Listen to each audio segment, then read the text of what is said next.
What path are we on here, though? I mean, in for a penny, in for a pound. If you're going to basically allow all frontline cops to carry tasers, why not just give them all guns in the US? Let's go now to Mal Fletcher, futurist and social commentator. Hi, Mal.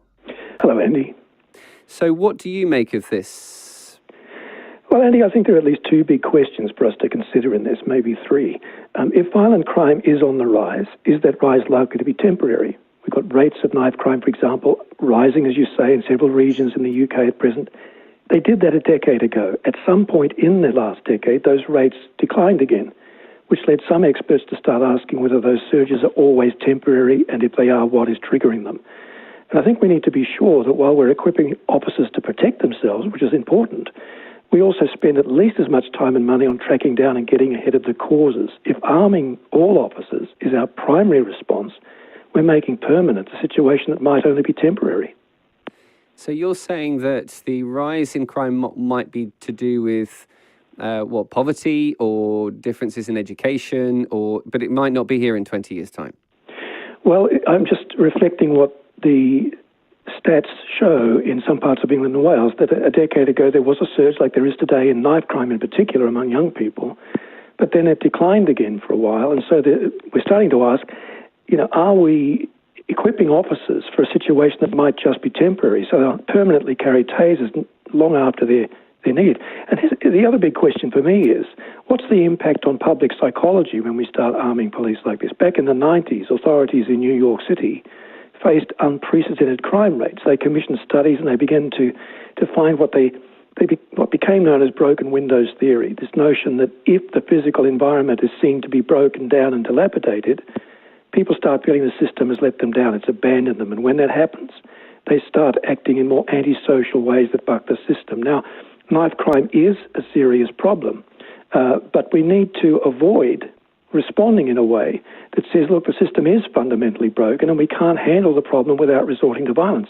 If we do that, we have the potential to reinforce the insecurity and the desperation that helped to encourage violence in the first place.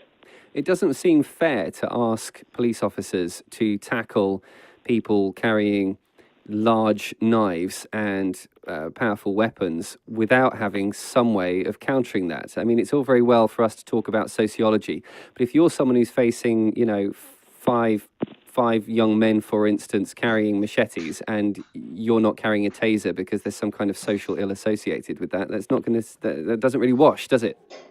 No, I'm emphatically not excusing violent crime, far from it, and I'm not advocating that police officers are not able to defend themselves. They need adequate protection.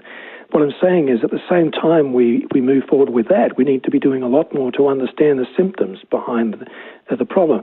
And look, there's also, the psychological and emotional condition of the police officers who handle these tasers. If you mentioned that every Kent police officer who's likely to be confronted with violent incidents will be given the chance to carry a taser after training. And as I was reading up before this interview, the condition for passing the test is that the officer is able to use it, quote, proportionately and reasonably. Now, our challenges with any weapon is interpreting those two words, proportionately and reasonably. So the emotional and psychological condition of officers then becomes a central consideration. My question is, how is that being monitored then? What support systems are in place for the officers to facilitate sound judgment in pressure situations? Arming officers is important perhaps, but it's not on its own enough. So are you saying that there is some kind of evidence to show, just to clarify this point, because I think this is at the crux of what you're saying, that if we start arming police officers more, that actually could lead to more violence in society? One begets the other. I don't think we can blame the police for the increase in violence that might occur. But what we can say is on the basis of some evidence in other countries, and I would gather in the UK, that if the system seems to be breaking down to the point where the authorities are saying the only way we can stop a problem is to act in violent ways, that in fact leaves people with a greater sense of insecurity and a perception of desperation, which then in turn leads to another cycle of violence.